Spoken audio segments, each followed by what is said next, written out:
Today we start our deep dive within the depths of a TikTok profile. That profile belongs to Georgia Daniels, a fitness influencer who started competing at the age of 18 years old. And her oldest videos originate all the way back to then, 2018, on TikTok and even one on YouTube. And this is from where we're going to start our analysis of Georgia, her vocal changes and physiological changes due to some outside circumstances. This video isn't to be defamatory or rude, rather it's going to be an educational moment that you could probably gain some insight from. This is basically a point of education, not harassment. And that's, I guess, what I want a lot of my videos to be, whether it's talking about alpha males or course sellers or fitness influencers. It might seem a little bit offensive, but sometimes they deserve it. However, most of the time it's trying to reveal to you the education behind these things, the reality of situations so that you can be safer with your internet time, because the internet's a wild, wild west currently. So what we see is a sweet gal, someone who's extremely happy about fitness and bodybuilding, working at 5-Star Nutrition, a pretty popular supplement store back in the day. She would make videos like this one over and over again and continue to do this as it seemed to be her tactic. Then she shared her first YouTube video around this time as well. Hello, good morning.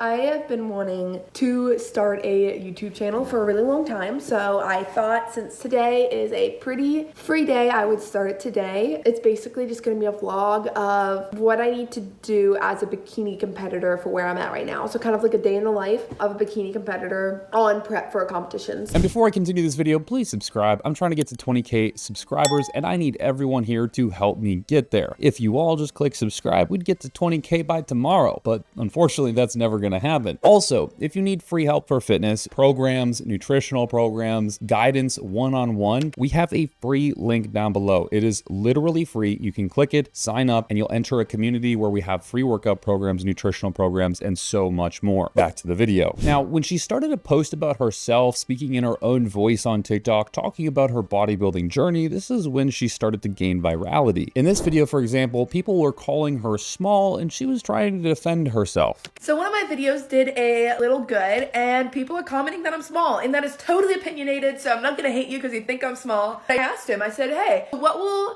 prove to you that I'm not the same size? And he said, similar pictures, so here you go. Original photo, all its glory, amazing lighting, okay? Firstly, I did not look like this, but look at width of the back, look at the rear delt size, small in comparison, okay? And look right now, this is what I look like, okay? Look at the back width, not really the definition because the lighting is terrible, but I see a big difference. And here's a collage of both of them to make it super easy for you. Let me know, do you think I am big? Would you classify me as big? I'm interested. And I think it's around here that she realized the videos of just music and some text or stitching somebody else's content with music over it wasn't really the path to fame, because it was when she started to post more content, speaking her mind, her opinions, and giving tips is when she started to blow up. Okay, I took my time answering this question, but I wanted to take it seriously. I think the most important things about cravings is like seeing what you're craving and then also deciding like what's a healthier alternative. I randomly switch between like craving salty stuff and craving sweet stuff. So I kind of wanted to show y'all what I actually eat to help with these cravings. And the point of answering this question is like, not that certain foods are bad, in no means, but if you're trying to cut and maybe lower your body fat, these are healthier alternatives to what you might be craving. Now, the video I just showed you was from 2021. Keep that in mind. Now, you're thinking, Colton, there's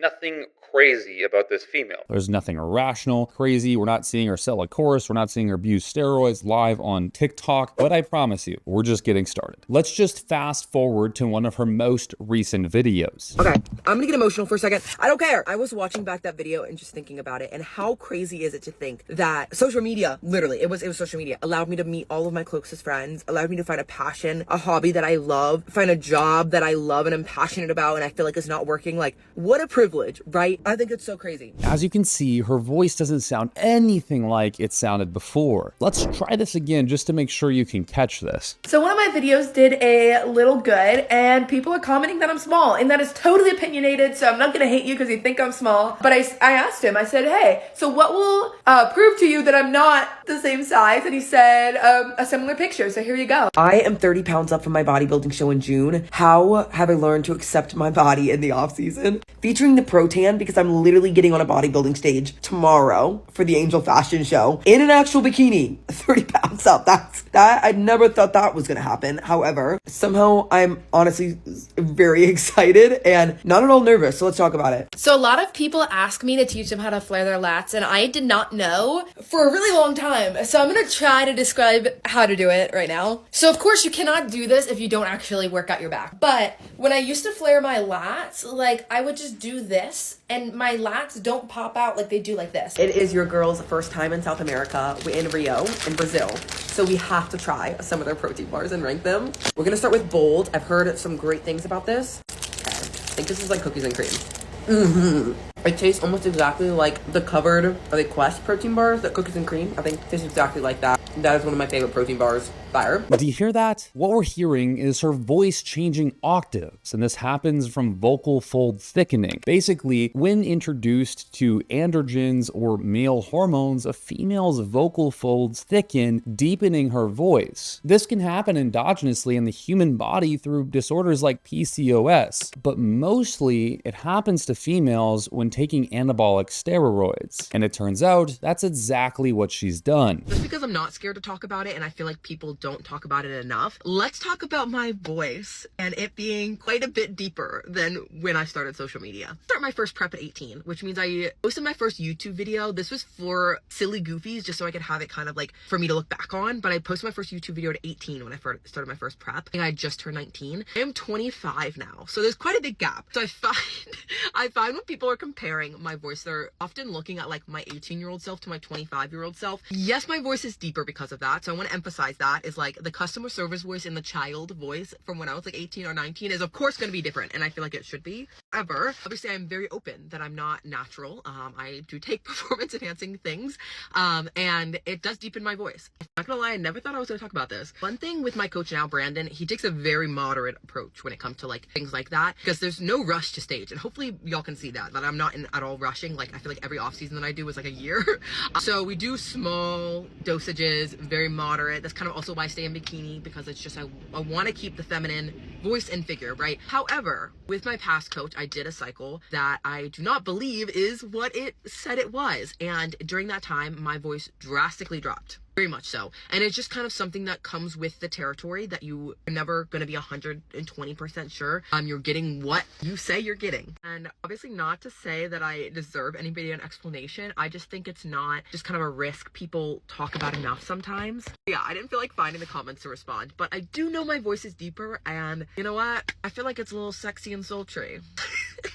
So, you know what? It's okay. I took the risks. It is what it is. And I don't regret it. So yeah. So while the message is harmless here and she talks about not regretting it, I do think there's a lot to uncover. For one, something that happened to her is extremely important to understand. She said that she got steroids in which she thought was one thing, but it was likely something entirely different. This happens all of the time in bodybuilding from people who aren't doing the precautious work, doing research to see who they're buying stuff from being a legitimate source. In males, it's not the worst thing, but in women, an androgen sensitive group, it's permanently detrimental. Androgens like testosterone, mastron, and all of the different anabolics target the larynx specifically. In women, this thickens your vocal folds, which deepens pretty much all voices. This change is irreversible, and you're permanently stuck with a lower voice. But that's not even close to all of the things females have to deal with when they take steroids. Excessive androgen use sparks male pattern hair growth, basically thick facial hair, chest hair, and body hair. This is caused by androgens activating hair follicles in male-associated areas. Paradoxically, they also shrink hair follicles on the scalp, leading to thinning and receding hairlines. You see this in a lot of male bodybuilders, but it absolutely does happen to female bodybuilders. The clitoris, also sensitive to androgens, can grow significantly larger. Big vagina? Gigantic vagina. What? Biggest vagina known to man.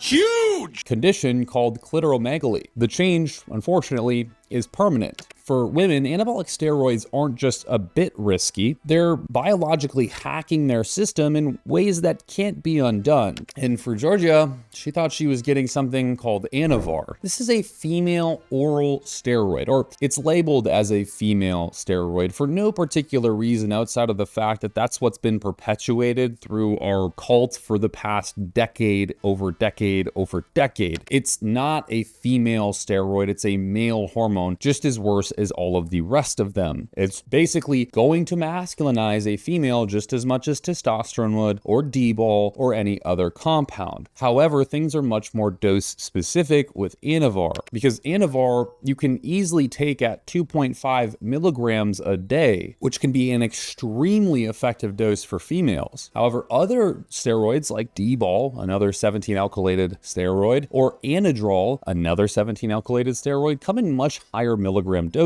They're often minimally dosed in tabs at 50 milligrams a piece. So you can see maybe a little bit of a problem here. If the supplier has a cheaper product available, something like Dbol, and doesn't have enough Anavar to fulfill an order that was placed, and he also knows Anavar sells for 4 times the price as the Dbol, well, he might just slip a little bit of the Dbol into the Anavar package and send it off to whoever's buying it. For a male, this would just be nothing but a simple annoyance. It's frustrating because you paid for one thing and you got another and you'd find out a couple weeks later, but damn is it annoying. For a female, with just a few weeks of use, the exposure to those compounds and dose of compounds can be extremely problematic, causing permanent changes after just a few short weeks. And the ones we're seeing here are those exact changes that we're talking about. And what we also know from her most recent videos on YouTube is that she's suffering from acid reflux. I just had my 15-minute hiatus where I sit on the floor because my acid reflux is so bad. So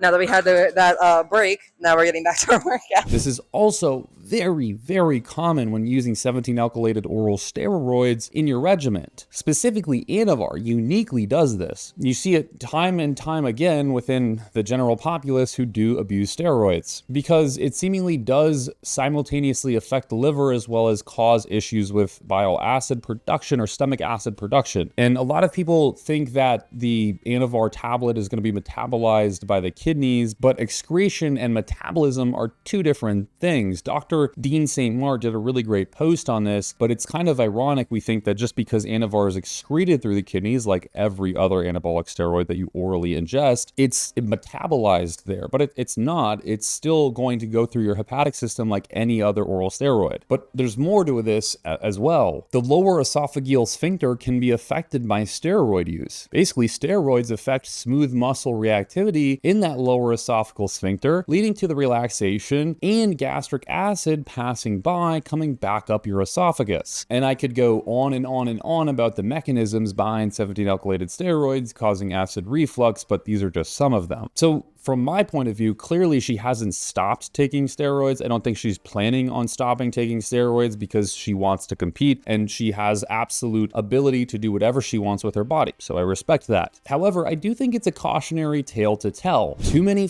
women get on steroids thinking that they're just going to walk through lollygagging no matter what, that basically they're going to have no negative consequences. But the reality is, and it's so important to repeat this over and over and over again, it only takes 60 milligrams of androgens a week for a female to convert into a male. Yes, in clinical transitioning hormonal therapies, it takes 60 milligrams of transdermal testosterone, something that's far less bioavailable than an orally ingested androgen, by the way, to convert a female into male, or at least start the cascades for the process. And most females that I know in bodybuilding are taking 10 milligrams a day for months on end. If you do the math, that's 70 milligrams a week. Now, let's just say they misdosed their product because, well, they trusted their coach or they trusted their best friend who said that they have the source that's the best and they know it because, well, their friend had testified for it and they get Dbol. Well, if you're running 25 milligrams, 50 milligrams of Dbol because you think it's 5 milligrams of Anavar, you're deep into the shitter. And we just talked about a girl who passed away 20 years old as a bodybuilder because she was abusing extremely dangerous drugs on her own, trying to be a better visual appearance for everyone else at the Arnold Classic. And you have to kind of scratch your head and wonder, what are these women doing when they're this young? Are they realizing that the effects of doing this kind of stuff, well, it might gain them some virality because their physique is extremely critically enhanced, and that's sensational. They're causing long-term effects. I mean, when they're 40 years old and likely not doing this anymore, I hope they realize that these things aren't going away. They'll only get a deeper voice. They'll only have a larger clitoris. They'll only have more body hair. And that's not going to go away if you just wait for it to go away. And look, it's not all bad. I'm not saying women shouldn't use performance-enhancing drugs. There is a plethora of performance-enhancing drugs women can use safely. You have growth hormone, you have metformin, you have L-carnitine, you have so many, IGF-1, LR3, you have many different peptides that a female can use and enhance their physique substantially, without needing to go down this path of blasting Anavar year round. And basically what this shows me is not only is the person incompetent and unable to really consider their own health and future, but two, the coaches who are coaching them often don't consider the alternatives. Now you might be saying, Coach, you're a coach. And you're right, I am. But when I coach females, I try to use everything we can before implementing any form of androgen ever. And if they're a professional bodybuilder at the actual level of competing on stage at the highest level, a national competition, I make sure that that's where and when we can qualify certain usage. But if you're just a Joe Schmo going to the gym, man, what are you doing? I don't know. Leave your thoughts down below. I'd be happy to hear. I will see you in the next video.